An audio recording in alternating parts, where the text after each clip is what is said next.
Hi guys, today is Sunday, August the 27th,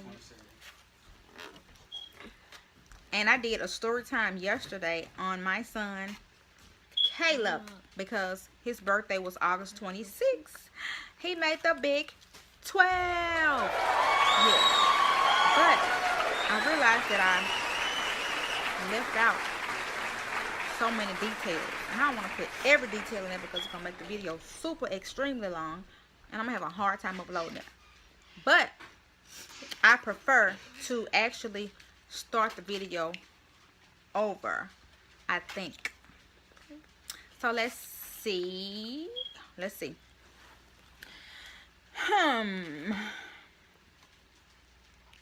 Okay.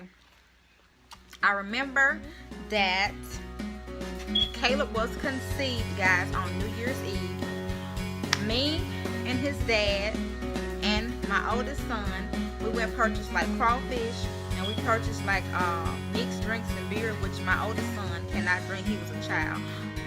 And we purchased like Monopoly, and I want to say my sister came up and we had like a fun family day for New Year's Eve.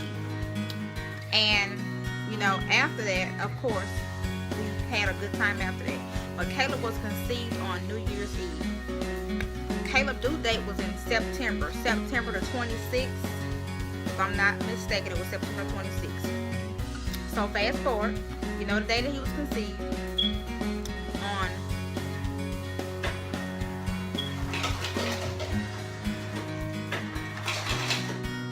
hold up, I went blank. Okay, Caleb tried to come super early. At 28 weeks, I was admitted into the hospital because I was having contractions. And it wasn't Braxton Hicks. It was the contraction that was strong enough to put me in labor to bring Caleb on into the world. So they had to admit me into the hospital. They had to give me medicines to slow my contractions down. And at the same time, they gave me injections of steroids to strengthen Caleb's lungs, and I took pills by mouth. I think it was breathane pills and breathane injections. Stayed in the hospital a couple days, got discharged, came home. They told me to take it easy, of course. You know I can't take it easy. Do I look like a person that can take it easy? No. Fast forward 2 weeks in advance, 30 weeks. Back in the hospital again because Caleb trying to come early again. Hospitalized, put back on the pills again in the hospital, but I refused the pills. I took them and I was like couldn't hold my fork, couldn't write nothing with a pen. I couldn't do nothing. Them pills had me so jittery. I was feeling so crazy, and I was like, no, I refuse to take these pills. I was like, I had prayed enough, talked to God enough, and I knew that if Caleb came early, he would be fine. So I refused to take any more pills. They relayed the message on to my doctor. He was so sweet, Dr. Kumi. He was like, well, you know, it's okay. I knew the risk that I was taking with not taking the pills, but I just didn't like the way the pills made me feel. I'm like, if they're making me feel like this, then my effects, I'm sure, going to pass on to my baby. So I didn't want to take the pills. So I was released home at 30 weeks, told to take it easy again.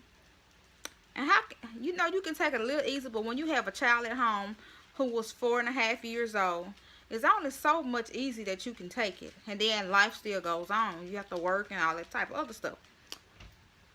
32 weeks, here I'm at home. I was a cleanup fanatic anyway. I like the stuff clean. My son said I have a problem. I do not have a problem.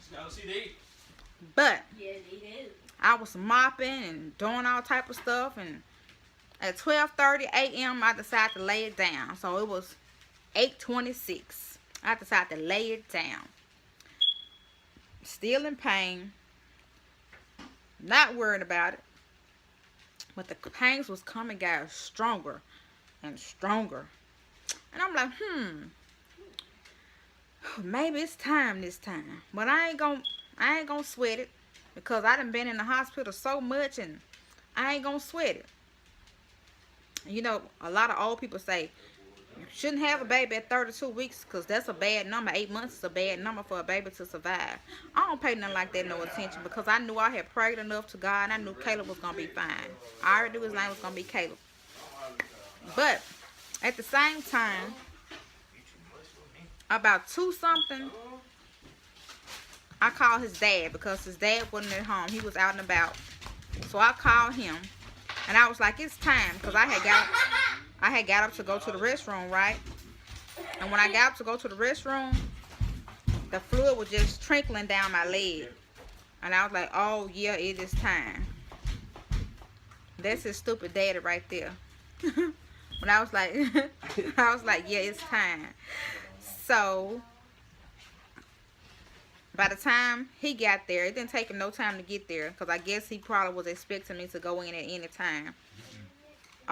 He got there, my bag was ready, grabbed my little boy Ken, took him on down to my mom's and dropped him off. I guess it was around maybe 3 o'clock or something.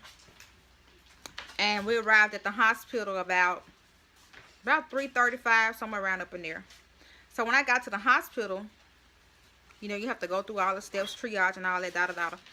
Got up in there. The lady wanted to check me. The nurse wanted to check me. And then she decided to try to tell me that, well, just because you have contractions and just because you say something is leaking, it doesn't mean that you are in labor.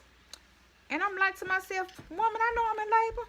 I don't want to hear that. Just get me to the delivery room so I can have this baby. This ain't my first rodeo. I didn't tell her that, but what I did tell her was like, yes, I'm in labor. I need to be transferred to the delivery room. She wanted to keep telling me the same thing. And I was like, look, if you have some litmus paper or litmus stick, okay, check this fluid. I have a pad full of fluid. Check it, and if it turned blue, you know I'm in labor. So the crazy woman did just that because she thought I didn't know what the hell I was talking about because I was 20-some years old at the time. All young people ain't crazy. So she checked it. Once she saw it was blue, she couldn't say a word. And I'm like, Delivery room. Got to the delivery room.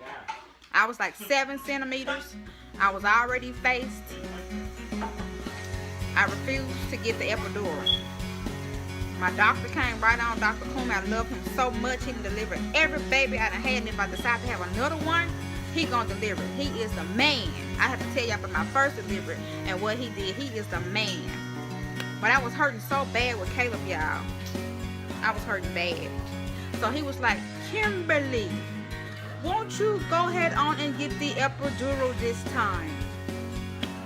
And I was like, I didn't want to get it. He was like, but you are in so much of pain, and this will help relieve your pain. I was like, okay. So by the time the anesthesiologist could come on over and I could get her to sign the paperwork, I changed my mind. He was like, you're not going to get the epidural? He African, y'all. He's so sick. I was like, no. I changed my mind. I'm like, I'm sorry to get you to come down here. So I refused the epidural. I decided to go out like a big girl again and have Caleb natural. So I wasn't in labor very long. Probably got up there, I guess about 4 o'clock, a little after 4 o'clock, to the delivery room. And at 5:36 a.m., my baby boy was here. He called daddy over to get ready to cut the umbilical cord once he saw, you know, him crowning and getting ready to come. But after he realized that the umbilical cord was wrapped. And Caleb was actually blue, a purplish blue. He was like, no, ho. Because it was serious. So I wrapped the umbilical cord, cut it, got Caleb temperature up. I barely could just glimpse Caleb. He had to have a little supplemental oxygen to get him stabilized, to get his temperature and all that good stuff up. So that's the story behind my Caleb J. Caleb J do have a few issues, you know, but for the most part, my son is perfect. I teach my son not to let anybody, you know, make him feel bad or make him feel like he's the greater, not better than anybody. He's better. He's what I'm trying to say, because there's so much distraction going around me. People is kicking balloons, people is laughing, people is talking, and they distracted me from my story time. I had 1, 2, 3, 4 people around me while I'm trying to do my story time. But I try to teach my son Caleb that he is just as better as anybody else in this world. Your problems that you have, your conditions that you have, make you the person that you are, and the person that you are gonna become. So forget what people say. And you see how my camera is shaking, my phone is shaking, because they're doing everything. They're gonna make me curse, and my story time is gonna turn into some cursing. But I just teach my baby that he can be all that he wanna be in life. No one determines his future but him. No one determines his future but him. So that's all I'm gonna say. Because see, he doing bullshit. You hear me? He finna make me get ugly on my fucking story time. My old fucking son Ken. He finna make me get fucking ugly. I'm sorry, y'all. But let me cut my story time off. Get out my face. Nah. Don't forget to subscribe, like, comment, and share. I can't stand people to interrupt me when I'm doing something. I can't stand it. See how nice I was and it just made me flip? I can't stand his mischievous ass. But I have a little clip that I'm going to add in with Caleb at the end, because he was sitting with me at the end. Get out the camera. He was sitting with me at the end on yesterday. I'm going to try to clip it together, because I had him in the video yesterday, but he didn't want to say nothing, because of course he didn't want to say nothing. It was just, I was just talking, and he was just sitting there looking beside me. But my baby didn't have to stay in the hospital. God blessed him to come home with me. The nurses were saying he's not eating, and if he don't eat, you know, he gonna have to stay here. And I was like, oh no, bring me my baby. My baby gonna eat, and he coming home, because I would be devastated if I had to leave a kid in the hospital and he didn't come home after carrying that baby all that time. So I kept him. I nurtured him, and my baby started eating, and my baby came home with his mama. He did not have to stay in the hospital at all. So I was very grateful for that. I got a question. You don't have no questions for me while I was doing my story time. You already interrupted my story time, so leave me alone. I told my after. And I don't know what else I got to say, y'all, because he didn't interrupt me. My son and freaking interrupted me. So can I ask the question? And he did it on purpose. So can I ask the question? He did it on purpose. So can I ask the question? So I don't know what else I was going to say. Caleb Gibson, his other video, his birthday, it'll be included in another video. Don't forget to subscribe, like, comment, and share. I hope you guys can hear me with all this freaking noise in the background while I'm trying to do my freaking story time. So, no, let me ask a question. Let me ask the... But overall, y'all see my baby of 12 years. So today, he requested behind our back a sleepover with a couple of friends that we didn't know about. But we're going to honor that, because he don't ask for too much. His sister wanted a $2,000-some four-wheeler for her 10th birthday, and she got it. I mean, a $2,000-some go-kart for her birthday, and she got it. So that was a big gift. So he's not asking for much. Just a sleepover with some friends, a couple of friends, and he wanted that game that was, what? Oh, it was $85.47. What's... They ain't had no $60 games up in there. All them games was their same price. He said I brought the wrong game. I ain't had the one in the store. No, they ain't had no other one up in the store. That's the only one they had up in there. So that's the one we got. We was in Walmart. Well, we didn't go to GameStop because we was already up in Walmart, and I wasn't trying to make all them stops, because his company is supposed to come between 3:30 and 4. So, what do you want to say, YouTube? You want to say anything? Thanks for watching, guys.